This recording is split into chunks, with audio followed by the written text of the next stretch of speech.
화요일입니다. 아브람과 맺은 언약이라는 제목으로 창세기 15장 말씀 묵상하겠습니다. 조지 프루라는 사람이 한 말입니다. 작은 약속이라도 반드시 지켜라. 그것이 신뢰를 쌓는 시작이다. 네, 창세기 15장 말씀 읽겠습니다. 오늘 좀 깁니다. 이런 일들이 일어난 뒤에 주님께서 환상 가운데 아브람에게 말씀하셨다. 아브람아, 두려워하지 말아라. 나는 너의 방패다. 내가 받을 보상이 매우 크다. 아브람이 여쭈었다. 주 나의 하나님, 주님께서는 저에게 무엇을 주시렵니까? 저에게는 자식이 아직 없습니다. 저의 재산을 상속받을 자식이라고는 다마스쿠스 녀석 엘리에셀 뿐입니다. 주님께서 저에게 자식을 주지 않으셨으니 이제 저의 집에 있는 이 종이 저의 상속자가 될 것입니다. 아브람이 이렇게 말씀드리니 주님께서 그에게 말씀하셨다. 그 아이는 너의 상속자가 아니다. 너의 몸에서 태어날 아들이 너의 상속자가 될 것이다. 주님께서 아브람을 데리고 바깥으로 나가서 말씀하셨다. 하늘을 쳐다보아라. 내가 셀 수 있거든. 저 별들을 세어보아라. 그리고는 주님께서 아브람에게 말씀하셨다. 너의 자손이 저 별처럼 많아질 것이다. 아브람이 주님을 믿으니 주님께서는 아브람의 그런 믿음을 의로 여기셨다. 하나님이 아브람에게 말씀하셨다. 나는 주다. 너에게 이 땅을 주어서 너의 소유가 되게 하려고 너를 바빌로니아의 우르에서 이끌어내었다. 아브람이 여쭈었다. 주 나의 하나님, 우리가 그 땅을 차지하게 될 것을 제가 어떻게 알 수 있습니까? 주님께서 말씀하셨다.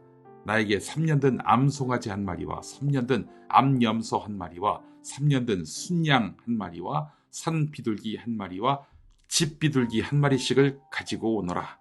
아브람이 이 모든 희생 제물을 주님께 가지고 가서 몸통 가운데를 쪼개어 서로 마주보게 차려 놓았다.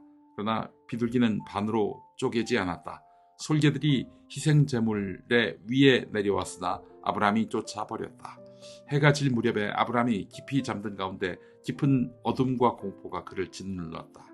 주님께서 아브람에게 말씀하셨다. 너는 똑똑히 알고 있어라. 너의 자손이 다른 나라에서 나그네 살이를 하다가 마침내 종이 되어서 400년 동안 괴로움을 받을 것이다. 그러나 너의 자손을 종살이하게 한 그 나라를 내가 반드시 벌할 것이며 그 다음에 너의 자손이 재물을 많이 가지고 나올 것이다.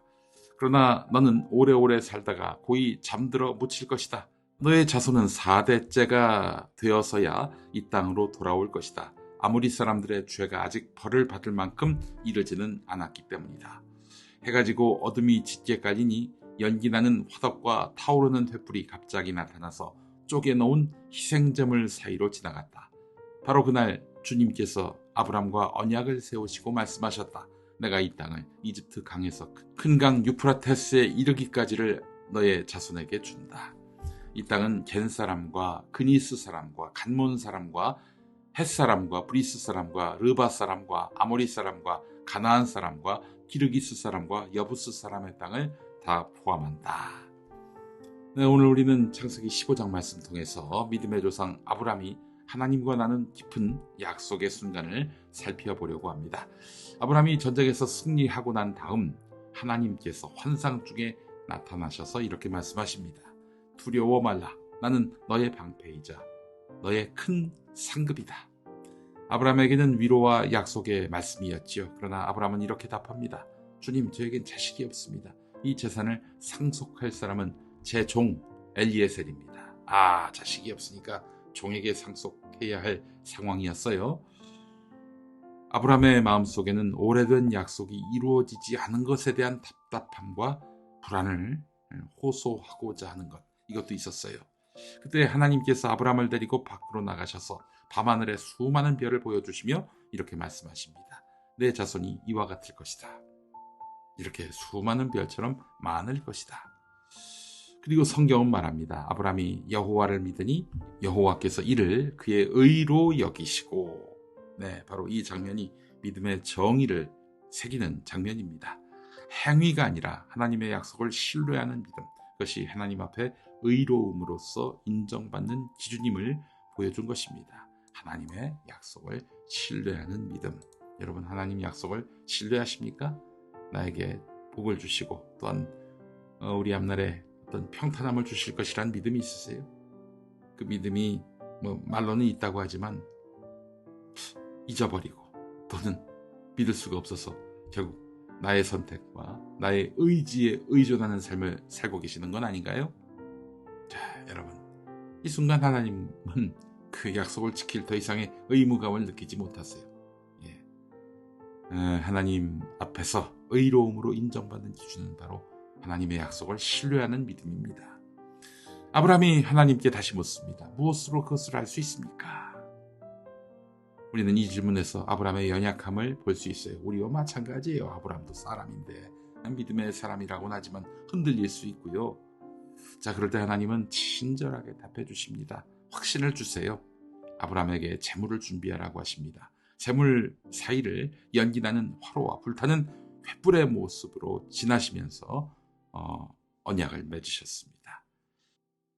아브라함이 잠든 사이에 하나님이 혼자서 재물 사이를 지나가셨다는 점, 언약은 하나님께 달려 있습니다. 인간의 행위와 조건이 아니라 전적으로 하나님의 은혜로 이루어지는 것입니다.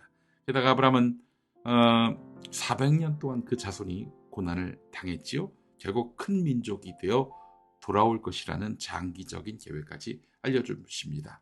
모세와 여호수아의 영도로 결국 돌아오잖아요. 이집트에서. 당장은 아무 일이 일어나지 않았지만 하나님은 반드시 약속을 지키신다는 사실을 우리에게 가르쳐 주고 계십니다. 그래요. 아들 예수님을 통해서 우리에게 믿기만 하면 복을 주신다 하셨는데 우리가 믿으면 될 거 아니에요. 세상에 이렇게까지 배려해 주시는 하나님이신데. 미국 프린스턴에 한 구강외과 의사가 있었습니다. 장로였고요. 수입의 대부분을 남돕는 일에 사용했습니다. 6달을 그렇게 해서 신앙으로 키웠어요. 근데 마음 한구석에는 늘 걸리는 게 있었습니다. 대학생 시절에 목사가 되겠다고 서원했는데 부모님 반대로 의사가 된 겁니다. 근데 나이가 들수록 자꾸 하나님과의 약속이 머릿속을 맴도는 거예요. 결국 의사를 그만두고 프린스턴 신학교에 입학합니다. 와, 프린스턴 신학교 정말 신학계의 하버드대라고 불려도 과언이 아닌 정말 유명한 프린스턴 신학교입니다. 거기에서 목사가 됐죠. 세계적인 설교자가 됐습니다. 그분이 누구냐? 오럴 로버츠라는 분입니다. 제가 오럴 로버츠라는 분을 어머니를 통해 알았습니다. 어머니께서 저를 이제 오럴 로버츠 유니버시티, 그 오럴 로버츠 대학에 입학시키려고 유학을 보내려고도 마음 먹으셨어요. 다른 이유보다는 공부에 취미가 없는데도 워낙 한국에서는 이 정도 학벌 갖고는 성공 못한다 이런 염려가 있으셨던 것 같습니다. 네, 그러나 여러분 나름대로 저도 성공한 인생이라고 믿는데 여러분은 좀 달리 보실지 모르겠습니다.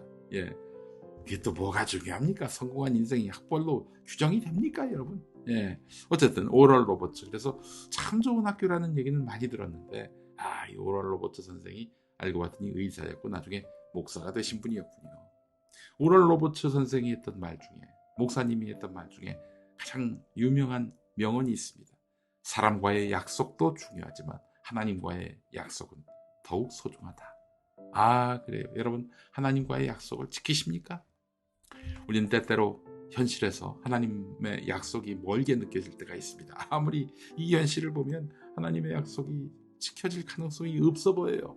그렇지만 하나님은 약속을 잊지 않으십니다. 시간이 걸릴 뿐이지 반드시 이루시는 분입니다.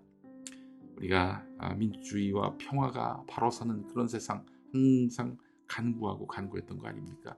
여러분, 그 약속 편치 않습니다. 하나님 반드시 이루어주세요. 믿으시기 바랍니다. 하나님의 약속은 반드시 성사됩니다.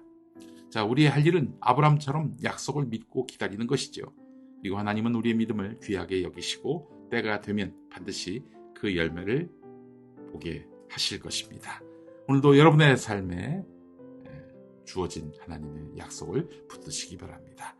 그 믿음은 하나님이 의로 여기시고 반드시 은혜와 복으로서 답하실 것입니다. 기도하시죠. 주님, 우리 삶 속에서도 주님과의 약속이 있습니다. 혹여 잊거나 미루고 있었던 주님과의 서원을 기억나게 하시고 다시금 그 약속을 지키는 믿음의 걸음을 이어가게 해주옵소서.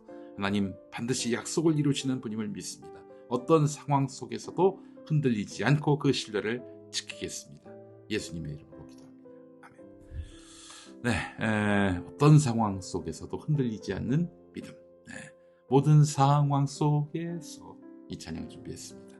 들으시면서 주를 늘 찬양하시는 그 약속 믿으며 늘 찬양하시는 삶이 되시기를 바라겠습니다. 자, 여러분 내일은 최새로운 전도사님이 여러분과 함께 하고요.